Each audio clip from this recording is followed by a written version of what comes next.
अगर आपको सिर्फ बोर्ड देखना है, सिर्फ बोर्ड में अच्छे मार्क्स लाने हैं, तो मैं आपको बता दूं आपको इनकी कोई जरूरत नहीं है। ऑर्बिटल हाँ सर ये जो गया है ये उस खाली वाले में है, खाली में गया हाँ राइट गुड़िया। और अगर थोड़ा सा और गहराई में समझो तो सिंपली पाई बॉन्ड कैसे बनता है, चलो मैं लास्ट में बताऊं, लास्ट में राइट ओके हाँ जी। चलिए अब ये यहाँ से यहाँ राइट, मैं इसका फोटो बनाऊंगा, शायद एक दो बच्चों को तो समझ में आए तो भी चल जाएगी बात। हाँ जी यहाँ से यहाँ पैरा पे पॉजिटिव, बाकी सब जैसे थे ठीक है। ए वंशिका तनु राइट ओके। अब बताओ आगे। ये यहाँ ऑर्थो पे पॉजिटिव,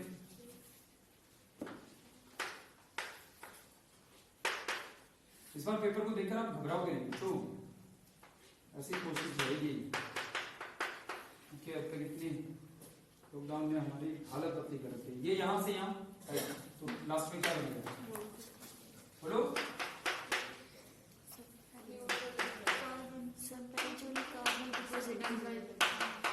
बेंजाइलिक कार्बन तो समझ में आ गई कौन सा इलेक्ट्रॉन कहां से कहां जाएगा। रे वंशिका ओके मंच दोबारा बताना कौन सी बात लास्ट वाली ओके देखो हटाते हैं इसे, हटाते हैं ये मानसी कभी कभी पूछते हुए देखो यहाँ पे पूछ गया पहले दे देखो इसका इलेक्ट्रॉन इसके पास ही है, ये वाला इलेक्ट्रॉन इस कार्बन का यहां से उठकर है ना, सही है नहीं तो राइट। चलिए तो बढ़िया देखो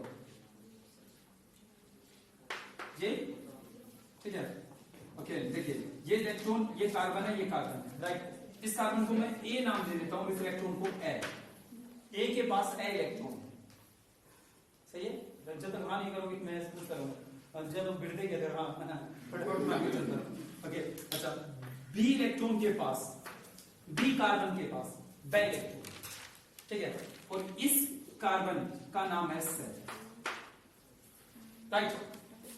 ये इलेक्ट्रॉन ए बे इलेक्ट्रॉन इस साइड आ गया, ये ए नाम का कार्बन था, ये बी नाम का कार्बन, ये से नाम का कार्बन राइट ओके। ये इलेक्ट्रॉन इस इलेक्ट्रॉन का नाम था ए और इस इलेक्ट्रॉन का नाम था बे राइट। देखो कौन सा इलेक्ट्रॉन कहां से कहां चला गया, बे का इलेक्ट्रॉन बी से चला गया, से के पास चला गया बी से राइट। किसके पास से इलेक्ट्रॉन चला गया,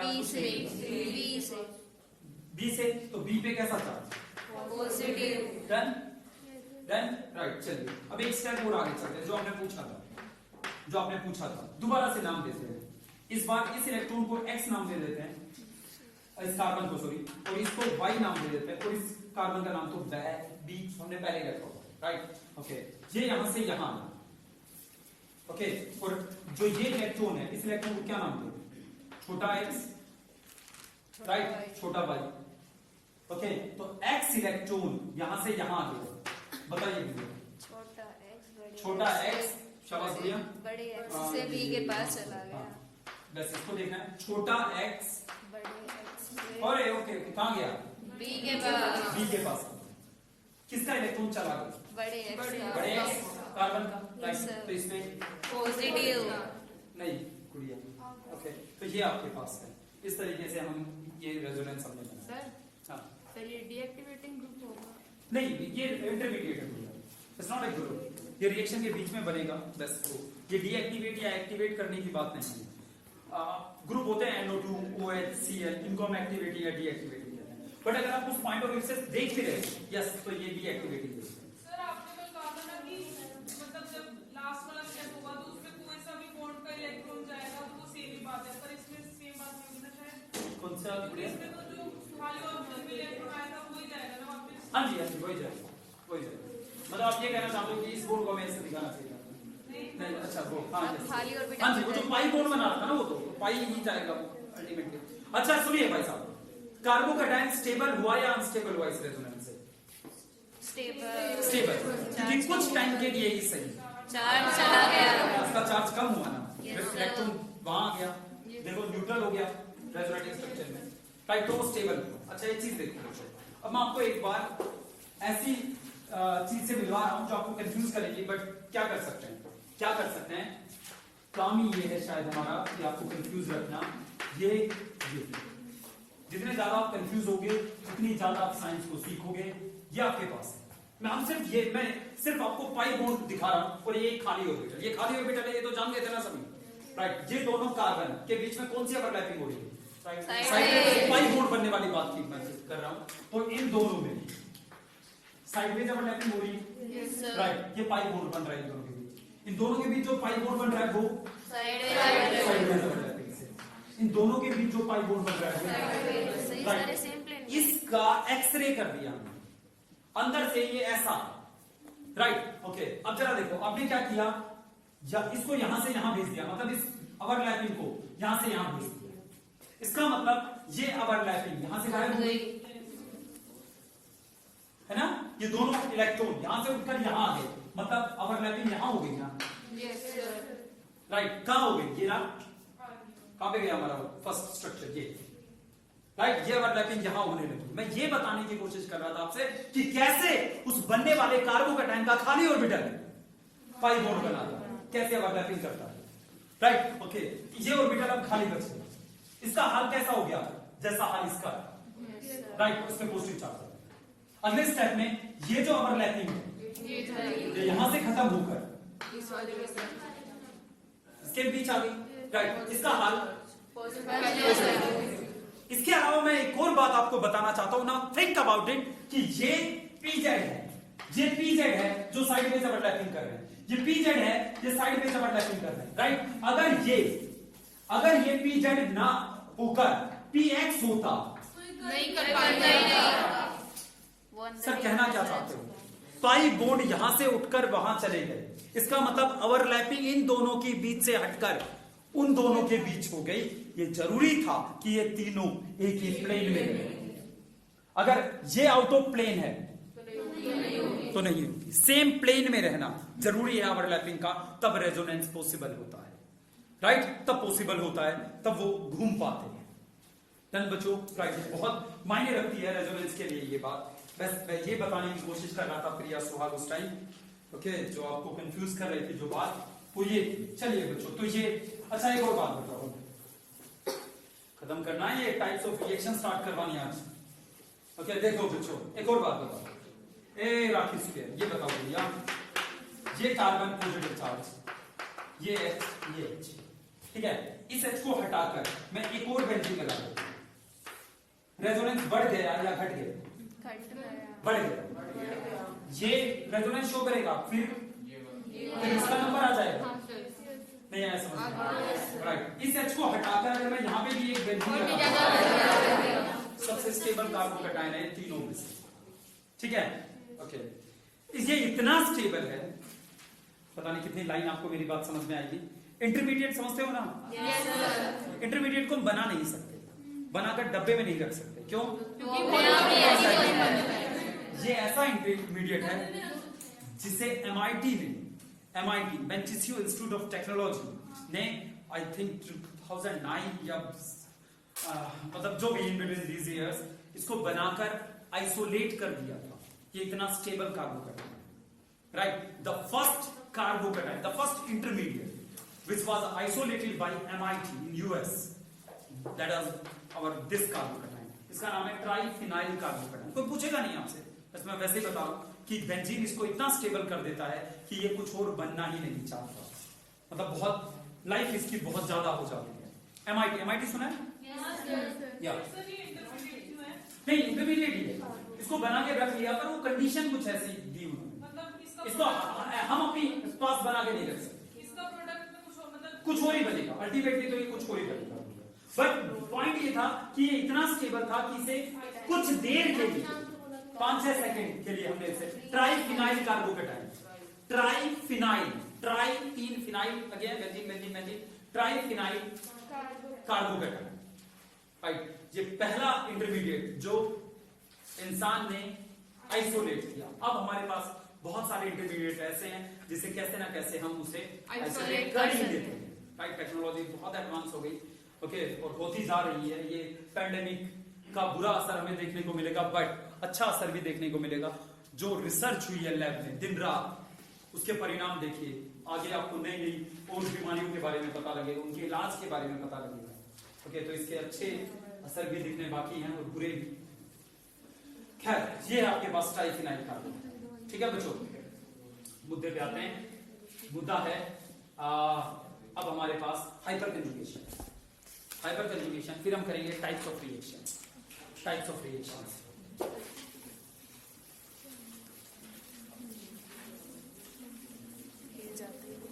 सर जिस स्ट्रक्चर में रेजोनेंस है उसमें हमें कैसे पता चलेगा कि खाली ऑर्बिटल नहीं जेड है? नहीं, अगर मान ली जेड नहीं है तो रेजोनेंस है। हमें कैसे पता चलेगा कि पी जेड है? नहीं, डोंट वरी भैया, अगर वहां रेजोनेंस है तो मॉलिक्यूल अपने आप को ऐसे अरेंज करता है कि वो हो सके, राइट? क्योंकि वो उसे स्टेबल बना तो अपने आप को रीऑर्गेनाइज कर देगा। मैं ऐसा नहीं ऐसे रुके तब ये ऑर्बिटल खाली छोड़ू। नेक्स्ट है बच्चों हाइपर कंजुगेशन। हाइपर कंजुगेशन, उसका दूसरा नाम है no bond resonance, sigma bond resonance. No bond resonance भी है इसका नाम, देखोगे आप इसमें रेजोनेंस।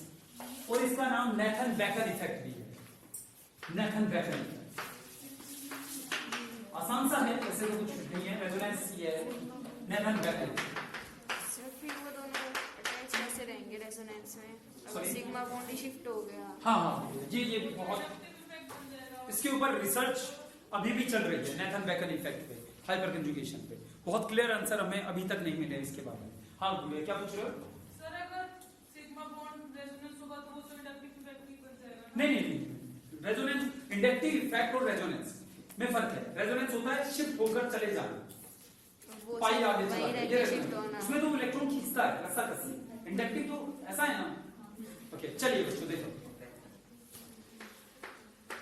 ये आपके पास बेंजीन और गुड़िया बचेगा, इसका नाम पता है? बेंजीन के ऊपर CH3, ये वो हो जाएगा ना का मिथाइल बेंजोमिथाइल टॉलिन। क्या नाम है इसका? बेंजीन के ऊपर CH3 टॉलिन, इसका टॉलिन नाम है। टॉलिन नाम है इसका। देखिए सर ऐसे कितने नाम रखने हैं? अरे बहुत सारे नाम रखते हैं और रट जाते हैं, रट जाते हैं। ये अगर हमें आयुर्वेद में थोड़ा और टाइम मिलता तो पहले नाम ही रखते हैं, पर कोई बात नहीं, उसकी कोई ज्यादा जरूरत नहीं है। धीरे धीरे चीज इंपोर्टेंट चीज है जो आप पढ़ रहे हो। ओके, ये पढ़ने के बाद ऑर्गेनिक में कुछ नहीं बचा, राइट? ये जो दिन आपके जा रहे हैं ये आपके ऑर्गेनिक के सबसे टफेस्ट दिन है, राइट? जब आप नए हो और ये सारी चीजें सीख रहे हो, धीरे धीरे इसकी आदत पड़ती जाती है, राइट? मुश्किल से 20 बातें होंगी जो पूरी ऑर्गेनिक को बनाती है। ओके, रेजोनेंस और ऐसी थोड़ी बहुत बातें और जरा देखो बच्चों, ये देखा गया कि कभी कभी सिग्मा बॉन्ड भी रेजोनेंस में पार्टिसिपेट करते हैं। कंडीशन वही रहती है, लोन पेयर छोड़ो पाई रेजोनेंस होता है, सिग्मा छोड़ पाई छोड़ो पाई रेजोनेंस होता है, सिग्मा छोड़ो पाई रेजोनेंस। हाइपर कंजुगेशन होता है। देखना बच्चों, ये यहां और ये यहां, सर ये कौन सा बॉन्ड लेके आ रहे हो? ये सिग्मा बॉन्ड लेके आ रहे हो, इसे हाइपर कंजुगेशन एक्स्ट्रा क्या हो? ना ना ना, ये भी अभी तक सवाल ही है हमारी जिंदगी में। जिंदगी में ये भी हमारे लिए सवाल है, देखते जाओ। पहले तो ये देखो क्या बना, यहाँ डबल बॉन्ड। Yes sir. कोई डाउट है इस बात में? राइट, ओके, ये डबल बॉन्ड CH पॉजिटिव। क्या कर दिया सर, ये इसका इलेक्ट्रॉन यहाँ चला गया, ए मानसी ये इसका इलेक्ट्रॉन था, ये इस कार्बन के पास चला गया, राइट? इसका इलेक्ट्रॉन आगे चला गया, तो किसको इलेक्ट्रॉन मिल गया हमारा? नेट ऑर्थो वाले को मिला, क्योंकि इसके पास अगर एक इलेक्ट्रॉन आया तो इसका एक चला भी तो गया, नहीं आया समझ में, राइट? ओके, डन ना, मानते हो? तो यहाँ नेगेटिव था। अगले स्टेप में देखना, आप सुनते रहना, थोड़ी देर बोला मत। ये यहाँ H वहीं रहेगा, H वहां से नहीं जाता। आज तक हमें ये पता नहीं लगा कि ऐसा क्यों होता है। ये इफेक्ट भी आता है, H और कार्बन के बीच कोई बॉन्ड भी नहीं रहता, बट जब हम क्लोरीन को देखते हैं तो हमें तीनों H वहीं दिखते हैं, कोई उनसे टूटा भी नहीं। That's why this kind of resonance is also known as no bond resonance। कोई बॉन्ड नहीं रहा, नो बॉन्ड रेजोनेंस भी कहते हैं। सर फिर उसके पास OH नेगेटिव लिखा हो, वाटर में चेंज नहीं होगा, मतलब वो नहीं, वो वही रहता है। मैं कह रहा हूँ ये अंडर कवर है, अभी भी अंडर क्या कहते हैं अंडर रिसर्च है ये। बिल्कुल कृष्ण का चुप रहा है। हाँ यही है ना ध्यान भाई, ये अभी भी रिसर्च का टॉपिक है साइंटिस्टों के बीच कि ऐसा कैसे होता है।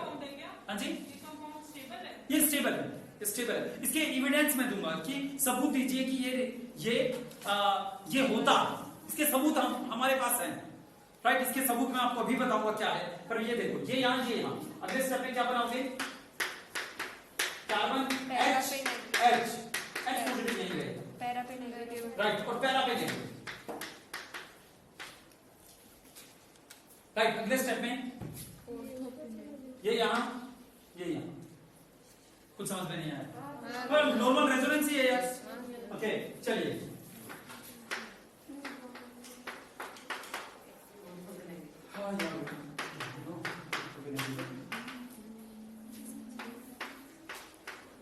लास्ट स्टेप में क्या करोगे? सर एच के पास वापस मोड़ चला जाएगा, वापस जहां से आया था वहीं पहुंच जाएगा ये तीनों, फिर अगले एच का नंबर आएगा, इतनी देर तक वो वही रहेगा। अब ये कह सकते हो हमारे बनाने में टाइम लगा है, उसके घूमने में टाइम नहीं लगता, वो ज्यादा इससे पहले फिर आपको कर लिया उसमें कहां जाते हैं। ओके ये सब इतनी जल्दी होता है, राइट, इतनी जल्दी होता है ये। चलिए हाँ जी बताइए लास्ट स्ट्रक्चर, ये यहाँ सी एच हाँ जी नहीं हर उसमें जिसमें सिग्मा छोड़ो पाई। देखो रेजोनेंस के लिए सबसे बड़ा पाई बॉन्ड का होता है, जहां पाई बॉन्ड है वहां कैसे न कैसे कहीं ना कहीं से रेजोनेंस आने के चांस बन ही जाते हैं, राइट। मैंने कहा बनी पक्का होगा पर चांस बन जाते हैं। नहीं फिर पाई होगा, सिग्मा पाई दोनों है तो सिर्फ स्टेबिलिटी ज्यादा ये लाता है, वो लाता है वो स्टेबिलिटी ज्यादा लाता है। इसमें बहुत अच्छा नेगेटिव चार्ज, क्योंकि देखो कीमत तो देखो आप, ये बॉन्ड टूटा, ये कैसा बॉन्ड था, ये कौन सा बॉन्ड बना, सिग्मा टूट के पाई बन रहा है यार, ये तो गलत बात है। स्ट्रॉन्ग बॉन्ड टूट के वीक बॉन्ड बन रहा है, राइट। बट ये कहता है यार थोड़ा बेकार बात तो हुई है, बट रेजोनेंस जो एक्स्ट्रा बढ़ा है उसकी वजह से स्टेबिलिटी भी तो, राइट। तो शायद इसका रीजन ये हो सकता है कि हाँ बट ये और ज्यादा स्टेबल किया है ना, ये रेजोनेंस भी तो हो रहा है भाई। इलेक्ट्रॉन पहले कितने घूम रहे थे, सिर्फ 6 ही घूम रहे थे, अब 8 घूम रहे हैं और एक्स्ट्रा आ गए नेगेटिव चार्ज। हाँ पर वो पहले से ही स्टेबल था, बट स्टेबिलिटी और स्टेबल हो गया, वो पहले से स्टेबल था क्योंकि रेजोनेंस था, राइट, और स्टेबल हो गया क्योंकि और रेजोनेंस हो गया। भाई रेजोनेंस बढ़ेगा स्टेबिलिटी आएगी, राइट। तो रेजोनेंस बढ़ाया है इस एच में, इस सिग्मा बॉन्ड में। ओके अब बताओ, अच्छा कितने हाइड्रोजन हाइपर कंजुगेशन शो करेंगे? जैसे ही हो गया अब अगले का नंबर आ जाएगा, फिर अगले का नंबर आ जाएगा, ये दूर नहीं है, तीनों ऐसे बराबर है, एक के ये साथ तीनों बराबर हैं। एक के साथ क्यों नहीं होता ये? एक के साथ नहीं, अरे एक उसके साथ दोबारा हो जाएगा, बट हाइपर कंजुगेशन कब ज्यादा होंगे, तब ज्यादा है जितने हाइड्रोजन, याद रखना हाइपर कंजुगेशन होता सिर्फ हाइड्रोजन में, मतलब अगर याद देख ये क्या नाम कृष्णकर CH3 नो हाइड्रोजन, कार्बन को बॉन्ड नहीं टूटेगा, कार्बन H का ही टूटकर हाइपर कंजुगेशन होता है। मैं आपको फिर बता दूं इसमें बहुत सारे सवालों का जवाब हमारे दिमाग में घूमता रहता है, ये अभी भी रिसर्च का टॉपिक है, डिस्कशन का मुद्दा है कि ऐसा कैसे होता है, बट हमारे पास सबूत इतने पुख्ता हैं कि हम कहते हैं होता तो है, ये नहीं पता कैसे। हाँ ये कैसे होता है, क्यों होता है, इसके जवाब अभी तक। अच्छा एक और पॉइंट जिसका जवाब रिसेंटली मिला है, वो जवाब देखो। अभी हमने क्या कहा था, रेजोनेंस कब होगा, जब सब सेम प्लेन में होंगे, राइट। इसकी हाइब्रिडाइजेशन क्या है, sp3 और ये sp2 है, तो ये यहां से यहां कैसे आएगा, ये भी एक मुद्दा है।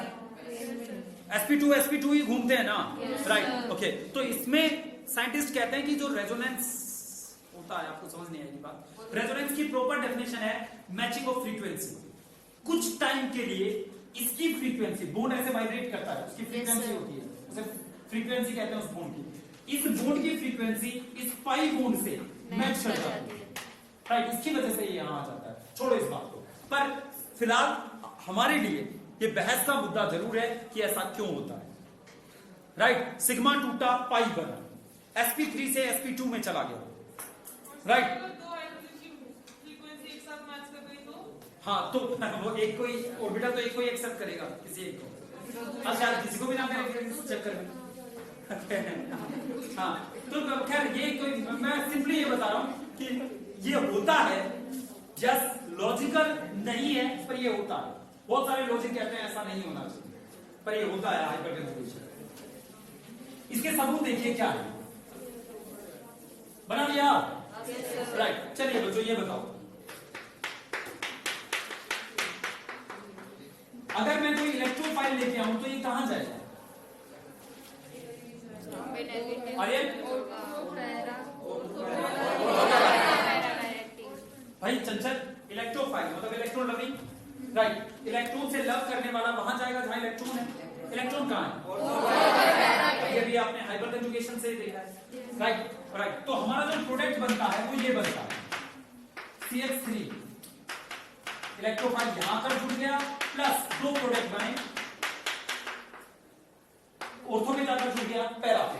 ये रिएक्शन आएगी, बहुत सारी रिएक्शन आपको आ जाएगी, बहुत इजी सी है। बट इलेक्ट्रोफाइल ऑर्थो पैरा पे गया, मेटा पे नहीं गया। ये सबूत है कि वहां इलेक्ट्रॉन है। जब वहां पे इलेक्ट्रोफाइल गया तब तो वो हाइड्रोजन अलग ही रिपेट। हाँ, आनी वो अलग अलग करेंगे उसे। नहीं नहीं नहीं गुड़िया, अलग होने वाला तो हाइड्रोजन ये है। हां यही तो। हाँ, ये अलग ही था, पर वो रेजोनेंस में पार्टिसिपेट कर ही रहा था, वो तो घूम ही रहा था। राइट, इलेक्ट्रॉन कहां गए? ऑर्थो और पैरा। तो कुछ इलेक्ट्रोफाइल ऑर्थो पे जाकर जुड़ गए, कुछ इलेक्ट्रोफाइल पैरा पे जाकर जुड़ गए। राइट, बट वो मेटा पे नहीं गए। ये सबूत है इस बात का कि वहां हाइपरकंजुगेशन है, वहां रेजोनेंस है, वहां इलेक्ट्रॉन है, मेटा पे नहीं है। नहीं आया समझ में? Right, okay. जो मैं अभी पेपर देने वाला हूं, फरवरी में जो पेपर है उसका लास्ट ईयर का पेपर देख रहा था, तो उसमें क्वेश्चन आया हुआ था, CH3 is ortho-para directing. CH3 is ortho-para directing group because of resonance, because of mesomeric, because of hyperconjugation. So because of hyperconjugation, CH3 is ortho-para directing, not because of resonance. Resonance होता है loan पे और पाई के बीच, resonance होता है पाई और पाई के बीच, ये है सिग्मा और पाई के बीच, ये hyperconjugation. Right, hyperconjugation, no bond resonance, sigma bond resonance, Nathan Baker effect, इसके नाम, ये साइंटिस्टों के नाम लो। सर ये सबसे ज्यादा फास्ट साइंटिस्ट ये सबसे ज्यादा फास्ट रेजोनेंस होता होगा ना, जो क्योंकि एच को जाने नहीं दे रहा उसको। हाँ बढ़िया, कह सकते हैं, तो क्या पता सारे फास्ट होते हो, सारे ही फास्ट होते हैं। बोन वाइब्रेट होता है, इसे बोन की फ्रीक्वेंसी कहते हैं। राइट, जब कोई रेजोनेंस होता है तो एक की फ्रीक्वेंसी दूसरे से मैच हो जाती है, तब वो वहां इजीली जा पाता है। ये रेजोनेंस की प्रॉपर डेफिनेशन है। अगर कोई आपसे किसी बड़ी नौकरी में जा रहे हो, जहां MSc करके आप पूछे, वहां सामने वाला पूछे what do you mean by resonance, तो आप ये कहते हैं delocalisation of pi electron, fail कर देते हो। It's a matching of frequency is called resonance. ऐसा सर वो पीजेड होना जरूरी तो नहीं था? नहीं, वो जरूरी था। हाइपरकंजुगेशन के केस में ऐसा होता है, बट ओरो के केस में ऐसा नहीं मिलेगा। अच्छा देखो भैया, क्यों जरूरी नहीं था? क्योंकि sp3 में pz भी तो शामिल है और यहाँ पे भी pz है, तो दोनों के बीच गैप बहुत ज्यादा थोड़ी ना है। आप ये नहीं कह सकते कि py वाला pz में चला जाएगा क्योंकि फ्रीक्वेंसी मैच हो गई, वो तो एकदम ही आउट ऑफ प्लेन है ना। py अलग है, pz अलग है। तो इसमें कौन सा ऑर्बिटल खाली होगा? कौन सा ऑर्बिटल को sp3 में से कौन सा कार्बन के पास से एक गया है, तो कोई भी हो सकता है, और मोस्ट प्रोबेबली pz ही होगा, क्योंकि वो pz से जाकर मिल गया ना, तो pz एक्सिस में ही वो रहेगा। चलिए हटाइए से। ओके, चलिए बच्चों, ये था आपके पास हाइपरकंजुगेशन। हाइपरकंजुगेशन, बेस अब क्या खाना है? अभी से हाइपरकंजुगेशन हो गया, ये हो गया।